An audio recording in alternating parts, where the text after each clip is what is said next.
Salutations everyone, welcome to another Overwatch 2 beta video where today we're going to be talking about the state of the DPS characters in the game. There's a lot of them, so let's get right to it. I'm going to go in alphabetical order here, starting off with Ashe. A lot of people were pretty low on Ashe. Her Bob ultimate did get a pretty significant nerf to his health pool. Most of the time, whenever I saw Bob, he kind of got instant deleted. You know, unless he was slept, then you don't, really need to shoot him. I definitely understand the nerf. There to be a lack of shields in the game. Bob would possibly be too strong. But, his ult before was already feast or famine. And it's still the case here. I've seen, maybe like two really good Bobs, but most of them get shut down. But I feel like the people who think Ashe is not good in this game, I think they're wrong. I just think they're straight up wrong. We actually did see some Ashe in the Overwatch League. I think she pairs very well with a flanker DPS as a teammate. Because, well, you have a Genji, say, causing chaos, flying around all over the place. Ashe can just be in the back, popping heads. And she's just really good at that. With one tank, you got more value out of Dynamite. You're probably not going to be getting your ult as much as you were in Overwatch 1 because that's just the way that the game is engineered. But you're still going to get really good value out of her. And it's not going to be as hard as, say, a Widowmaker when it comes to some long-range damage. Next up, we got Bastion. Bastion is a character I've talked about a lot. He can enable a lot of playstyles that otherwise might not be very good just because of all of the attention that he garners, especially when he's in the OP super powered, super mobile tank mode. And he's got the grenades, so he's got even more damage output than before, and he's so much faster. He's a very mobile character now. He can even flank because he can use that grenade to wall jump and do some crazy stuff. So he'll get a triple kill one game or one fight, and the next game fight he dies instantly. He's a big target. He can't self heal. He doesn't have his damage reduction passive anymore, so he is more usable in more circumstances, and when he's doing very well, he's going to be, I think, a little bit stronger than he was in Overwatch 1 in many circumstances, but he's also going to be a lot easier to focus down. So, Bastion, just as before, he's either going to be a big problem for your team, or you're just going to shut him down and force him off. Next up, we have Cassidy. Cassidy is a character a lot of people were worried about because of losing the flashbang as a stun, and now it's just a grenade that does damage. And I think for, I only speak to Diamond and below, and I think the further down you go, the stronger McCree is, just because, before his stun wasn't getting as much value as it was at the higher end, and the damage that it does is insane. It auto locks onto a target if they're within like 10 meters of the damn thing, so it's insane. In some circumstances it's going to be way better than a stun. In some circumstances it's going to be worse. For instance, like Tracer could recall getting stuck by the grenade, while if she gets stunned by the flashbang in Overwatch 1, tap tap, she's dead. So it's I think he's really good in a really good spot, and obviously High Noon going to get a lot of value. Even though people are going to be spread out more, you still only have one tank to worry about, and probably aren't going to be dove on as much. You're no longer going to be able to deal with a lot of those mobile targets, which makes like Genji a lot stronger. But the Cassidy, pretty darn strong, pretty good. Next up, we have Echo. I obviously mentioned my Fara game, how good flyers are in this game. And Echo has a higher skill ceiling, but also, I would say, a higher skill floor. She's a more difficult character to use, managing all of her many cooldowns, and her flight is different than Fara's. And she got the nerf to her ultimate where she can't get as much health. There's a cap to her health that she can get. So depending on the enemy tank, it might not be smart to duplicate that tank. But she's very strong. We've seen her in Overwatch League picked a decent amount. And I think she's in a good spot. Who knows if you know, she'll start popping off and be really, really good where they have to tone her down again like it did in Overwatch 1. But I'm thinking not. I think she's in a good place. And obviously, if you're pocketing her, her beam can still wipe out a tank if they are under 50%. Genji's the god. Genji's the best DPS in the game if you know how to play him. I don't know how to play Genji. He's the one tank or one DPS character I don't really have confidence in playing. And I still, in the one game I played him, I went like 29-11 or something like that.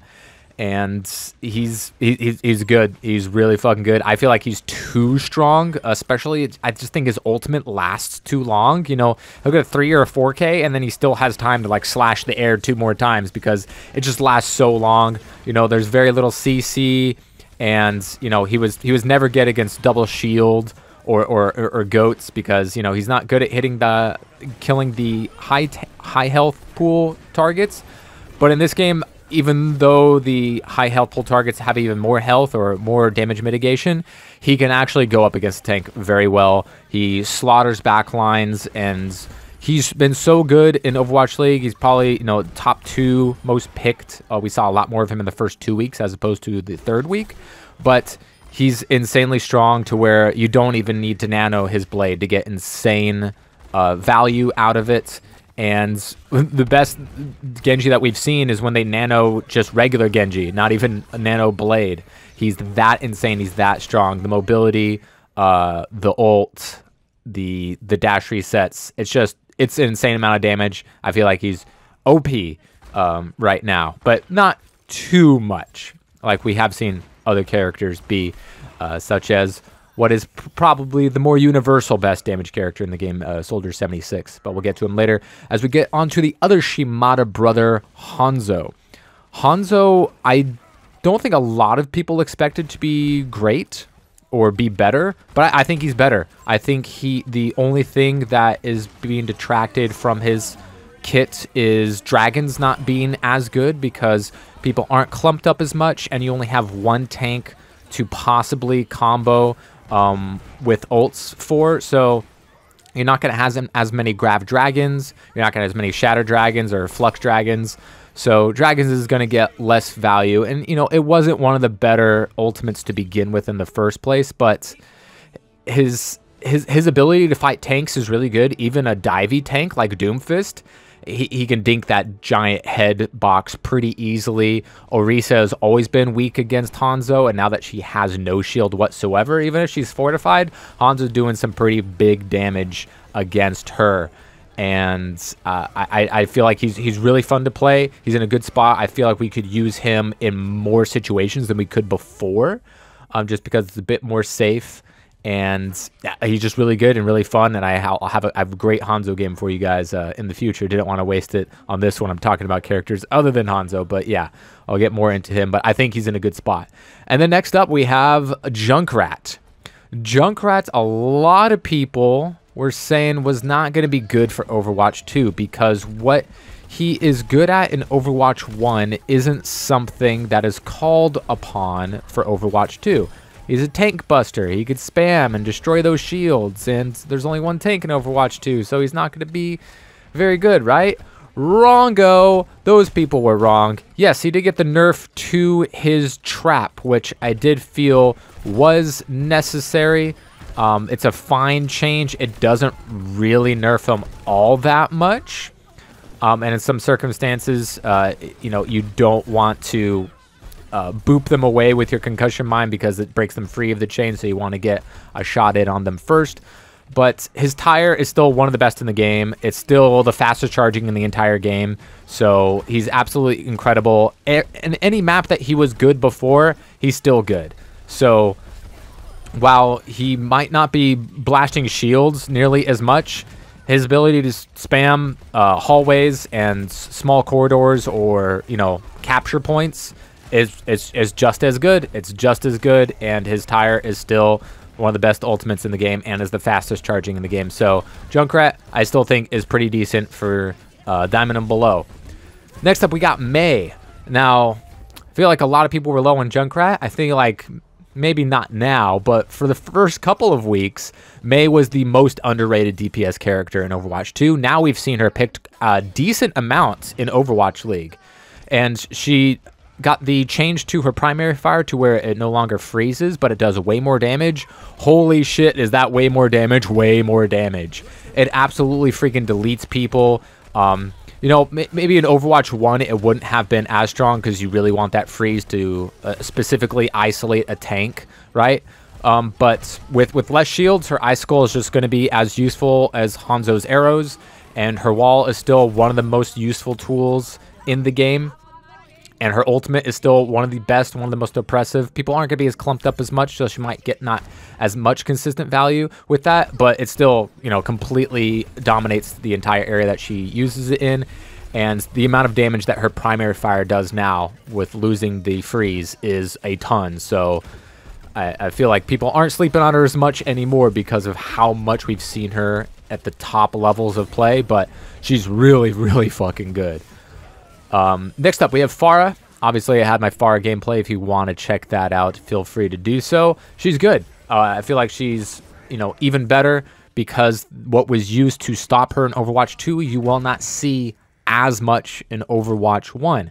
Granted, yes, Soldier and Sojourner are going to be decent threats to her, as well as, you know, Ashe and, you know, Widow and D.Va. We're going to see less D.Va, I feel like, because not a lot of people are going to want to use her as the only tank, and she's not going to be as applicable as she was in Overwatch 1 as an off tank. But you know, Fara she's still going to rule the sky. She can fight tanks, she can fight DPS, she can fight healers. She can kind of do it all. Her ult, I don't feel like it's going to be kind of like with dragons. It's not going to be as good. But, you know, still, if you get a key kill or 2 kills, even if you die yourself, which you probably are, it's worth it. Next up, we got Reaper. Reaper's insanely strong. He was super broken. He was actually the meta for the beginning of the closed alpha, where all the pro players got access to the game. Reaper was run in pro scrims. And he got a nerf, and then there was a nerf in the beta to his spread, which I feel like was highly needed because even now he's still super strong, and you still see him used in Overwatch League. And Blossom, just as strong as ever. He's, you know, the best damage character at 1v1ing a tank. He can still do it. He's got the self-healing. He's got a shit ton of damage, a crazy ult, get out of jail free. You know, can't get out of grabs anymore. Same with Moira Fade, but that's really not going to affect him really at all. Reaper is super duper strong, just like he was in Overwatch 1. He'll be just as strong in Overwatch 2, possibly maybe even a little better.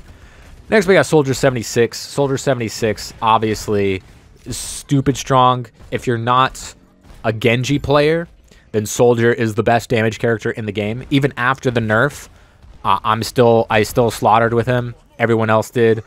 He's probably overall, I'm guessing, the most used DPS character in the Overwatch League, with a little bit of drop in Genji in week 3. There wasn't any drop in Soldier. You know, he got the nerf to the sights. Well, nerf and a buff. You can crit with it now if you aim it properly, but he does no longer have no damage fall off with the ult, which was super needed because, you know, is insanely oppressive, but he's still possibly the best damage character in the game if it's not a great map for Genji, or if you aren't great at Genji. Soldier, he's just super easy to play, and the value out of him is insane. He's super fast.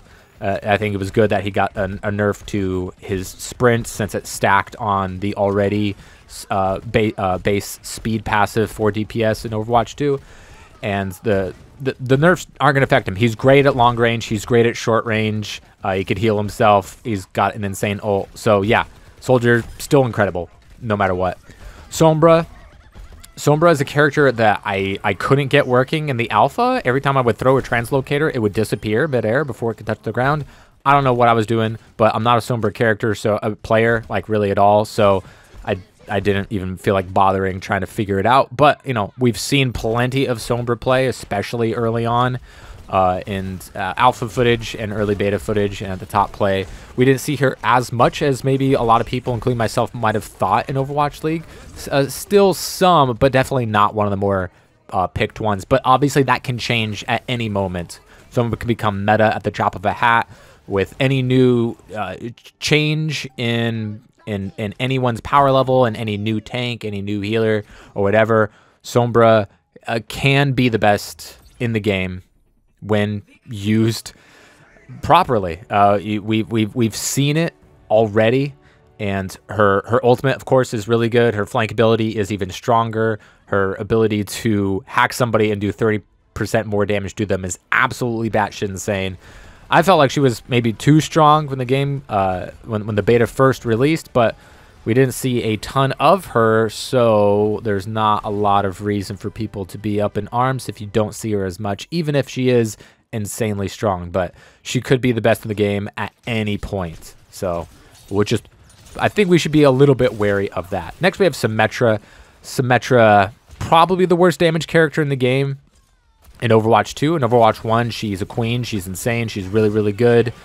She's not useless. She's not a throw pick in every circumstance, but she's really built around how Overwatch 1 is played.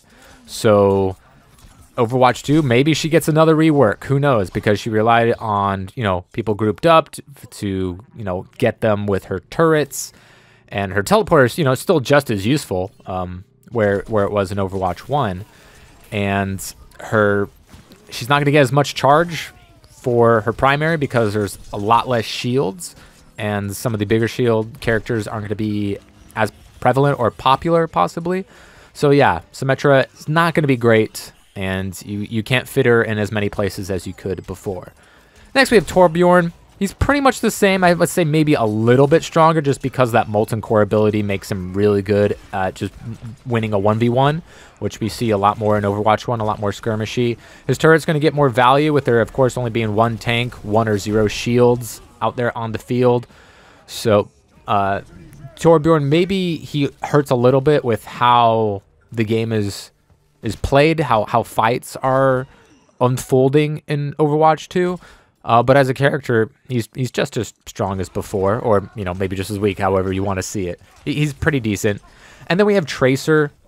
Tracer, I felt like everyone thought was going to be really good because one tank, squishies are very vulnerable in the back line, so her and Genji and Sombra are going to be great, right? She was pretty good, and then in the beta they nerfed her, hugely nerfed her. They lowered her damage per bullet by 1, which is a gigantic nerf. And I felt like it went too far, especially when you had characters like Sombra and Genji doing what they do. I don't feel like nerfing Tracer was the answer. And seeing Tracer being played in before she was, in the pre-nerf build that we've seen in Overwatch League, she's been used a decent amount, more so the past 2 weeks, I say, than the first week, although we still did see some. She was good, but not dominant and not a problem, so I don't feel like, I don't understand where the need for this nerf is coming from. Her pulse bomb is still the hardest to use ultimate in the entire game, and, killing one is a success with her pulse bomb, as opposed to some other ults where it's like, you gotta get multi-kill with the tire or the blade. And so, even though hers is decently fast charging, it's not going to get a ton of value. And while her base kit is where you're going to get most of her value, I feel like the damage nerf was unnecessary, especially since we've seen what the best players in the world can do when she wasn't nerfed. She was good, not insane, and not the best DPS character in the game, or second best. I think that's easy to say. Genji and Soldier were still much better than her, even when she didn't have any changes. So they keep making changes to Tracer. Well, they've made like 4, right? But they keep having to revert it because it's just they got it right the first time, right? And then lastly, we have Widowmaker. Maybe a little bit better in Overwatch 2 because the lack of a second tank, so we're not going to see as much shields, right?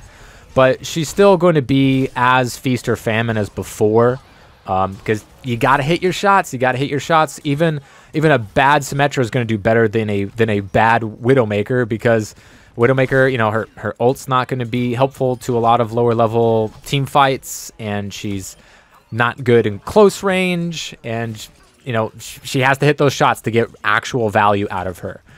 Now, I think we might be able to see that a little bit more in Overwatch 2.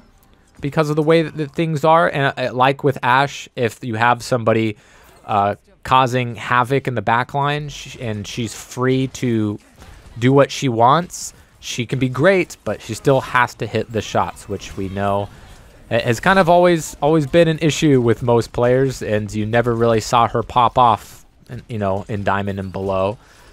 And that's not really going to change. And then lastly, obviously we have Sojourn. I feel like Sojourn is good. I feel like Sojourner is good. That buff that she got, well, I mean, first she was nerfed and then buffed to make like a middle ground. And the size of her projectile, I feel like Sojourn is great. She's not going to be as great in the highest levels, apparently, because people aren't using her in Overwatch League. I think she's really good. Her railgun to just finish an enemy off, not necessarily get the one-shot kill at full charge, I don't feel like is super necessary to get value from her. Just firing that gun away, I don't feel like it's too strong because of the spread at longer ranges, where she has to rely on the railgun at that range, but she still has to charge it up. The fact that she gets charged even off of shooting shields, I don't feel like is too strong. It felt like that might have been a problem when I first heard that, but honestly, it's not. Her mobility is crazy. She has CC, and that little ball, that grenade that she shoots, that's a lot of damage. That can one-shot somebody if you catch them in the wrong spot or you combine with something else. So, her ultimates is pure skill. So I feel like that's fine. If she had something, similar to like Soldier 76, that might have been too strong. But I feel like Sojourn's good. I felt like that buff that she got wasn't bad at all. I don't feel like it was uncalled for, because it was weird trying to hit those shots where it felt like it was hitting and it wasn't. But Sojourn's in a good spot, and if that's, I feel like we're going to see a lot of that in the new characters where they're specifically built for what's going to be good in Overwatch 2. And Sojourn is a very good example of that. You can get a lot of damage out of her. You can, go in, finish somebody off, and then get out. And yeah, she's just good. She's good. Good damage, good mobility, and at the very least, a decent ult, and amazing in the right hands. So yeah, those are my thoughts on the damage characters in Overwatch 2 for the beta. Let me know what you guys thought about them. I didn't feel like any of them were too weak, except for, maybe Symmetra. Maybe she gets another rework. Who knows? But she's still usable. And none of the characters were overtly OP. Genji, maybe a little too strong. Soldier 76 got a nerf and is still probably the best and most consistent and easiest damage character to use in the game. So maybe that's a bit of an issue, but yeah, damage characters are absolutely having the time of their lives in Overwatch 2, and I don't think that in itself is really going to change.